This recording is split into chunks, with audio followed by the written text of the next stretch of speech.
Okay, let's continue. I'm sorry if we have a few studies here, but of course there's quite a lot of meat in these scriptures, so I'm trying to cover as much as I can. Now from 44 we read, and it was about the 6th hour, and there was darkness all over the earth until the 9th hour. The sun was darkened, the veil of the temple was rent in the midst, so again top to bottom in twain. And when Jesus had cried with a loud voice, he said, Father, into thy hands I commend my spirit. And having said thus, he gave up his ghost. So here we see a little bit more information that what he cried out, because the last two said he cried out with a loud voice, so that's what he cried out. Father, into thy hands I commend my spirit.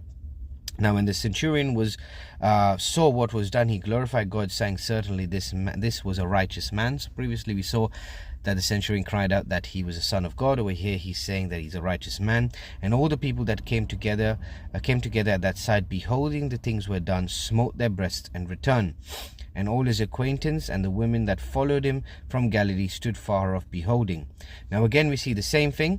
So Jesus was buried, and behold, there was a man named Joseph, a counselor, and he was a good man, a just man. The same had not consented to the counsel and the deed of them. He was of Arimathea, a city of the Jews. He also himself waited for the kingdom of God. This man went unto Pilate, begged for the body of Jesus, and when he took it down, wrapped it in linen, laid it in a sepulchre that was hewn in stone, wherein never man before was laid. So again, no one was laid in this man. So it was a new tomb. Then the day and that day was the preparation of the Sabbath drew on, and the women also which came with him from Galilee followed after, and beheld the sepulchre where and how his body was laid. And they returned and prepared spices and ointments, and rested the Sabbath day according to the commandment. So you see, it's very important to understand that even in his death, right, Jesus Christ honored the Sabbath day, because he could have risen pretty much straight away. Right, he could have risen straight away as soon as they put him in the tomb, but no, he stayed in on Sabbath, and he rose on the first day of the week, which was a Sunday.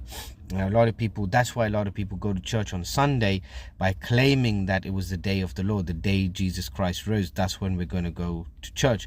But that's not true, because we all know, if you read your history and you do your research, you'll know that Sunday was set up by Constantine in honoration to and paying homage to the sun god. Okay, Sunday, sun god. So again, do not be deceived, brothers and sisters, because even Jesus Christ in his death kept the Sabbath.